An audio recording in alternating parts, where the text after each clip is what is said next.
So he told them, you're young, intelligent young men, you should teach this message of Krishna throughout the Western world in the English-speaking language. And Abai, he was surprised that he could say such a thing because they were under British rule. Who's going to listen to us? We're under subjugation from the British. Who's going to hear us? And Bhaktisiddhanta Saraswati Thakur, he said that the spreading of this message is not dependent on some political arrangements. So it's interesting, this word Bhaktisiddhanta, Bhakti means devotion.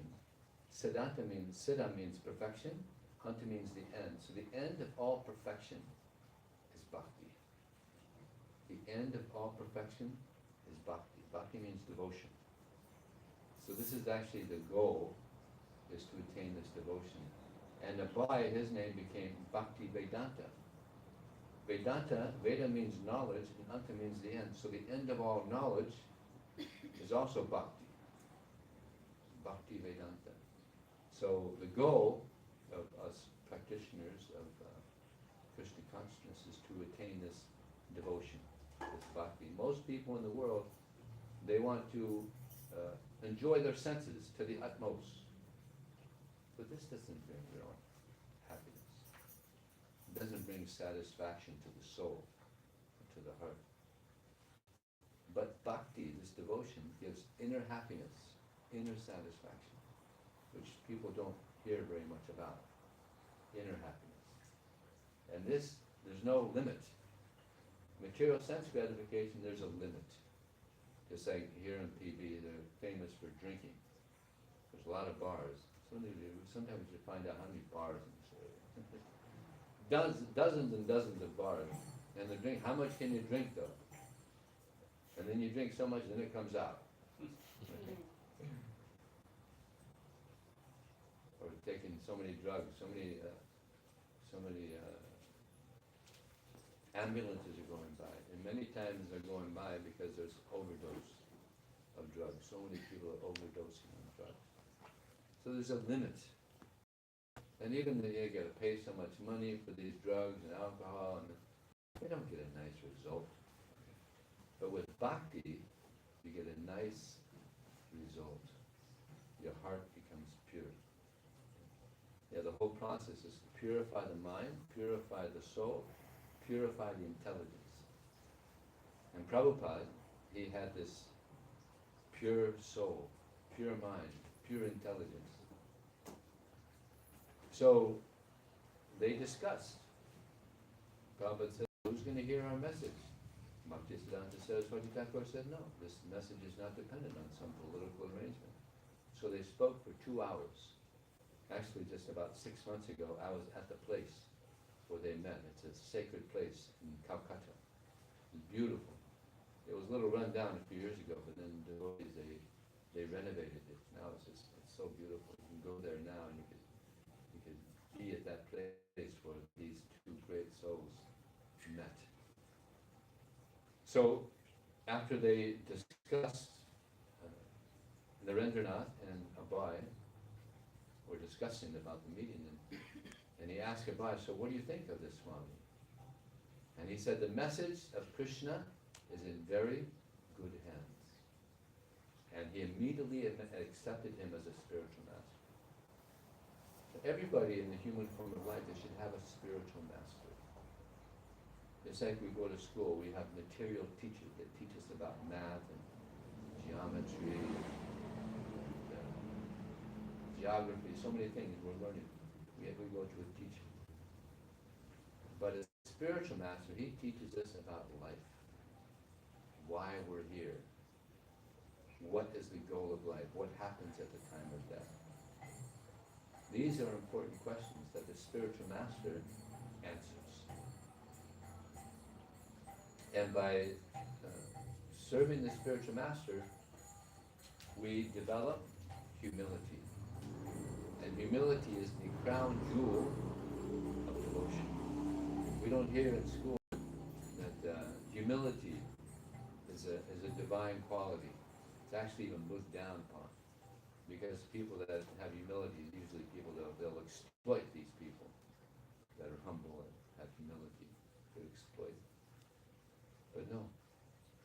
humility is to understand who we are, spirit souls, eternal servants of a supreme spirit. God is the supreme spirit soul.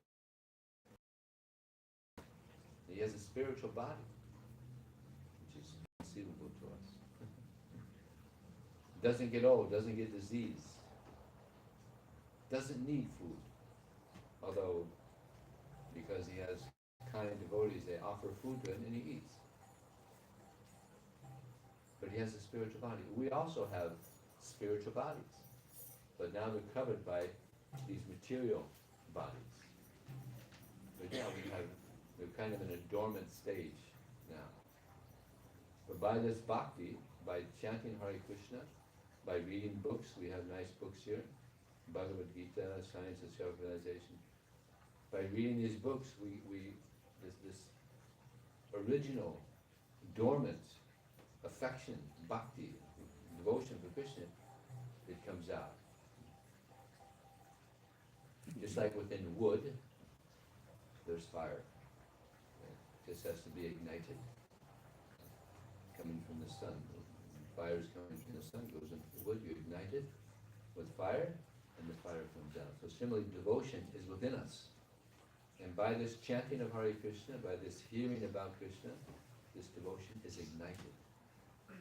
And it burns up our material contamination, material desires that keep us bound, locked up in the material world.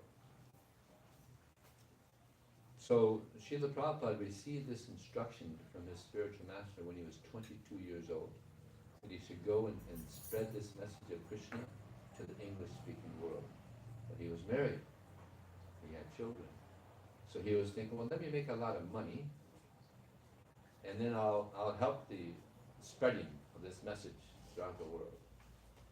And he became very successful. He became a good businessman in pharmaceuticals.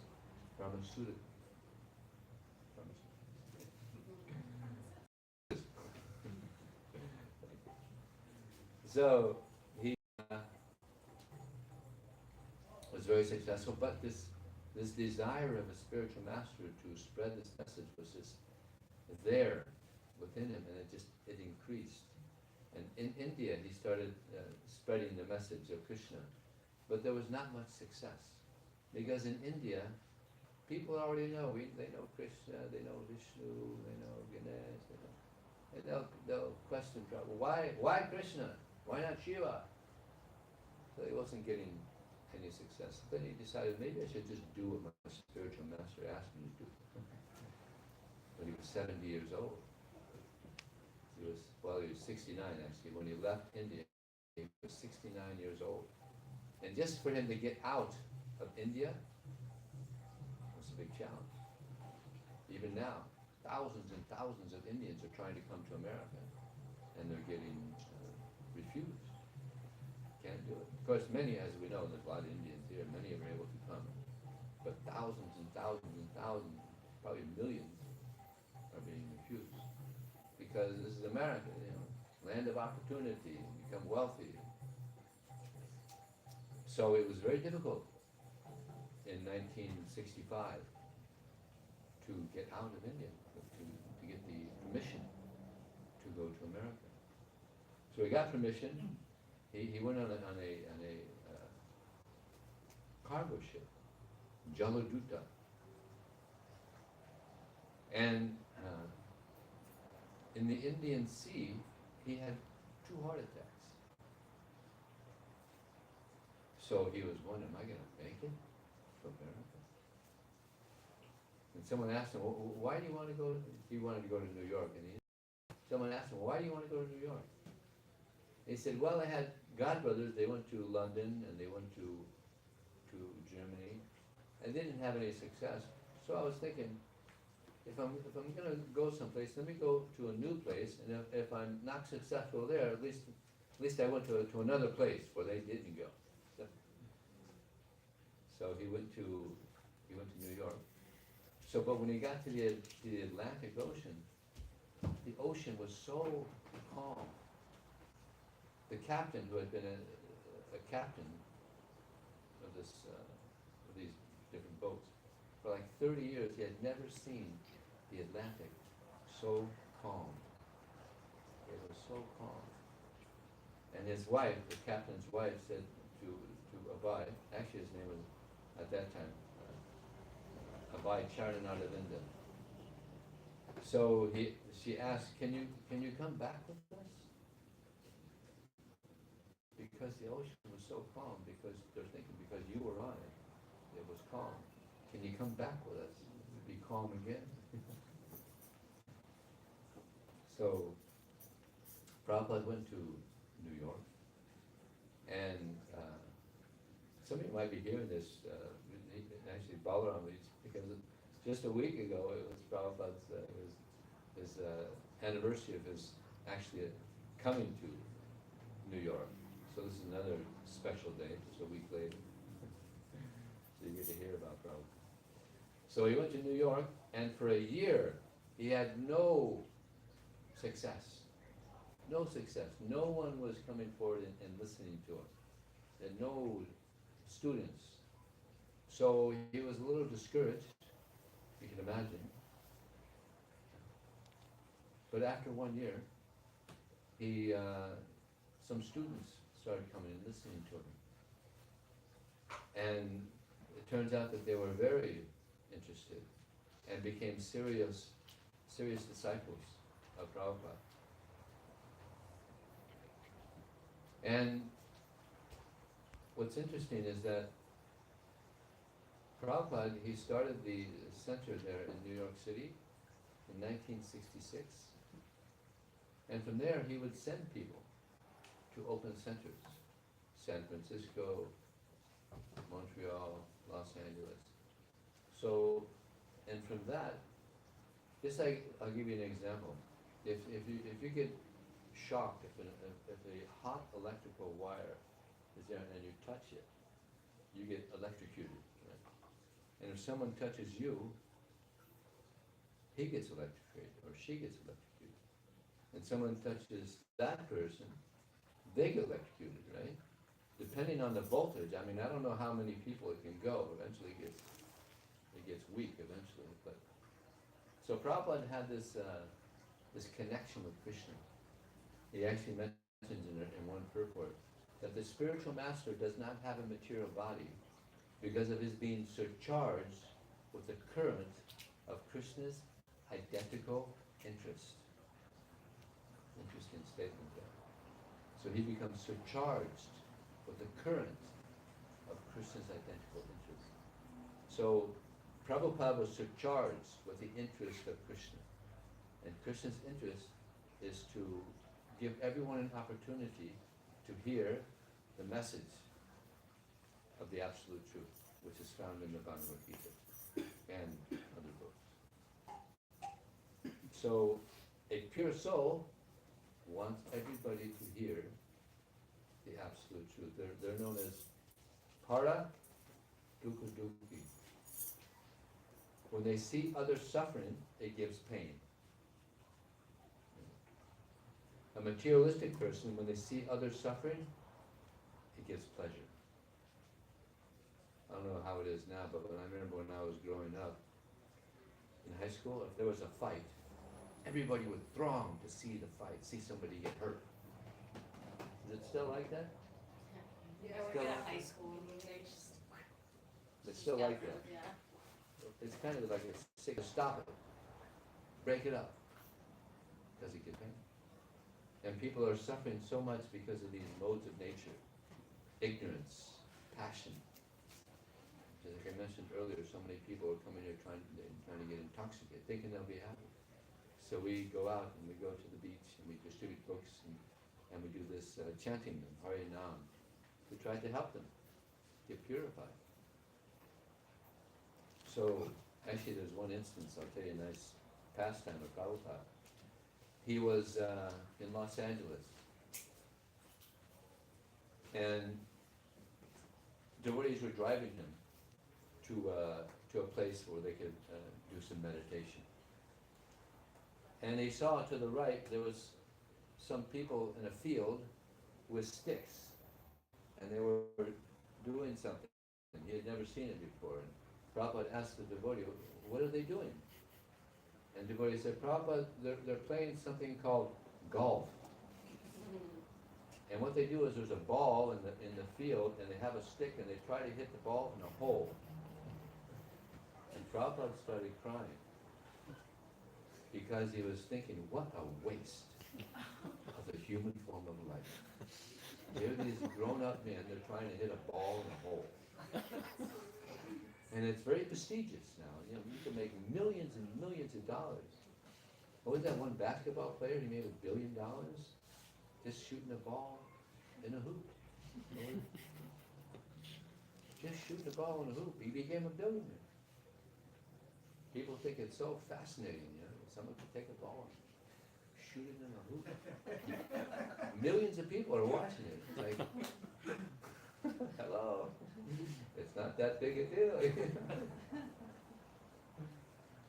So, Prabhupada didn't want people to waste the human form of life. So what happened, Prabhupada was sending people around the world.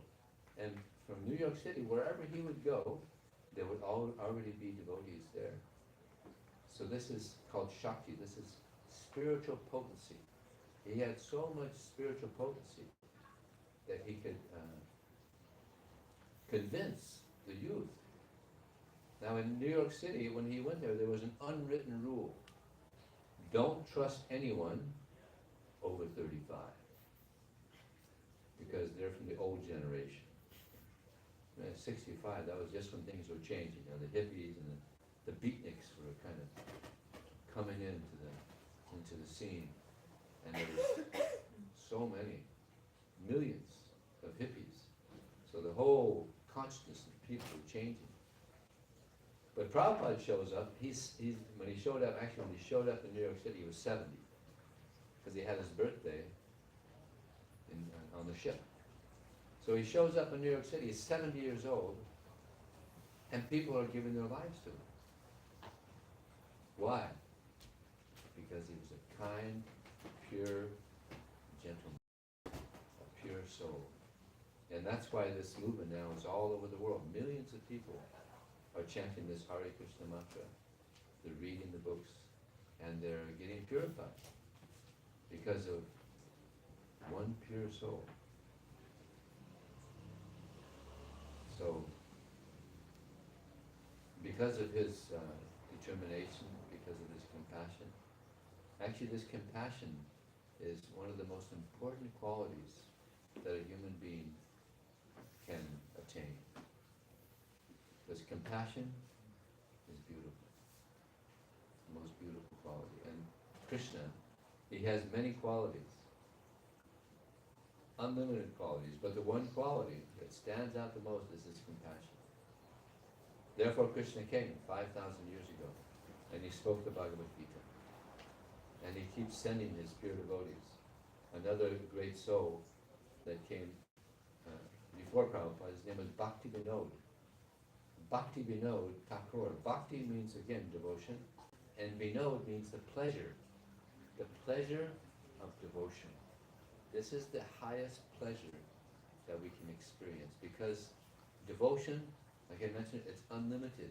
There's no limit of the devotion that you can have for Krishna and for his parts and parcels. So his name is Bhakti Vinod Thakur, and he was the father of Bhakti Siddhanta Saraswati Thakur. And this person also was an amazing person. He was a high court judge, and he wrote so many books, and he had 10 children. So imagine how busy he must have been. 10 children, high court judge, writing so many books. His poetry is just amazing. So I'm going to tell you some of his poetry, which is just beautiful. Some of them it says, "The flesh is not my own, alas. The mortal frame a chain. The soul confined for former wrongs should try to rise again." I'll repeat that. It's a nice poem. "The flesh is not my own, alas. The mortal frame a chain. The soul confined for former wrong to rise out of this illusion that we're this body, that we're the proprietors, that we're the enjoyers of matter. There's no happiness, there's no actual ultimate happiness in material life, in material consciousness. And therefore the biggest disease on the planet right now, anybody know? The mind. Huh? The mind. The mind, well yeah, it's related, yeah, stress. Yeah, stress. The mind, yeah. Big problem, there's a lot of psychiatrists, psychologists, they're increasing like anything. Because people are disturbed, mentally disturbed. And again, another nice stanza from Bhaktivinoda Thakur. He says, why then this childish play, and that which is not my own, which falls within 100 years, as if a rose is blown. Why then this childish play, body, and that which is not our own, which falls within 100 years, as if a rose is blown. Body's going to die. Was it death and taxes? Guaranteed. So the goal of the human form of life before we die, before the soul leaves the body, is to become pure. That's success. Now you go to university. What is success? You go to university, what do they say is success? Job. Huh? Like getting a job. Yeah, become an engineer, a doctor, yeah. Become a lawyer. And like in India, they have a saying, if you're not a lawyer, you're not a doctor, you're a failure. That's famous. Yeah, you go to university, that's all about getting the bucks. But that doesn't bring happiness. There's so many unhappy millionaires. They commit suicide. So that's not guaranteed happiness. Guaranteed happiness is devotion. Guaranteed happiness. Before Prabhupada went to America, actually, what's interesting also, when he left India, he had no money. Zero. He had 40 rupees, which is worth nothing in India. He couldn't even change rupees at that time. Now maybe you could change rupees because there's a lot of interaction. But back then, no Indians with it. They probably never heard of a rupee. Go to the chain exchange and, well, what's a rupee? So he left with no money. But he was the wealthiest person on the planet. He had no money, but he was the wealthiest person on the planet because his heart was filled with compassion for the souls. He wanted to help people. There was one lady, he was visiting one temple, and one lady, disciple, said to Prabhupada, Prabhupada, I had a wonderful dream last night. I dreamt that everyone in the world was chanting Hare Krishna. And Prabhupada's eyes became wide, said, oh, that's a very nice dream. And that is my desire. Imagine if everybody in the world meditated, chanting Hare Krishna. Not just meditated on the flame in front of them or some light, but everybody chanted Hare Krishna. It'd be beautiful. That's the desire of the pure devotee. And that's what we're trying to help people understand, that real happiness is this meditation, this desire to serve the supreme being Krishna. And then you'll find so much happiness.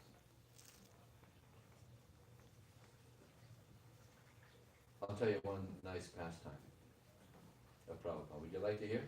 Yes. This is my favorite, actually. Prabhupada was in India. Now this is after he had already established Krishna consciousness in temples all around the world. So he decided to go back to India and help his countrymen. Because now he had so many Westerners And when the Westerners went to India, the Indians were shocked. Because Americans and Europeans, they're rejecting their wealth and they're becoming Vaishnavas. They were shocked. So Prabhupada called his Western devotees dancing white elephants. Because it's something you never see. But it's amazing. If you see an elephant dance, anybody here ever see an elephant dance? It's probably not a very common thing. But it's like if it were to happen, it would be an amazing thing to see an elephant dance. Right? So to see Americans and Europeans dancing and chanting Hare Krishna was just like, it just blew their minds. Blew the Indians' minds. It was shocking. So one disciple of Prabhupada's, his name is Giriraj. Now is Giriraj Swami. So he became a disciple of Prabhupada, and he gave up his college endeavors. Now his parents were a little upset because he had quit college, joined the Hare Krishnas. But then on top of that, he moved to India. And he was the only son. So they just thought, oh, this is too much. So they decided to fly to India to try to bring him back to America. So he got the message from them that they were coming to see him. He picked them up at the airport. And immediately the father and the mother were trying to convince him to go back to America. Why do you want to stay in India? India is a third world country. Come on, America, first world country, what are you doing? I'm telling them the story of Giriraj Swami. Oh, nice. He's a disciple of Giriraj Swami. Balaram.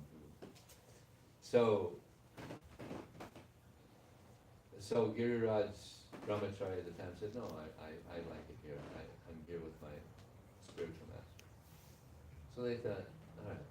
So then the father asked him, can I speak to your spiritual master? He said, oh, yeah.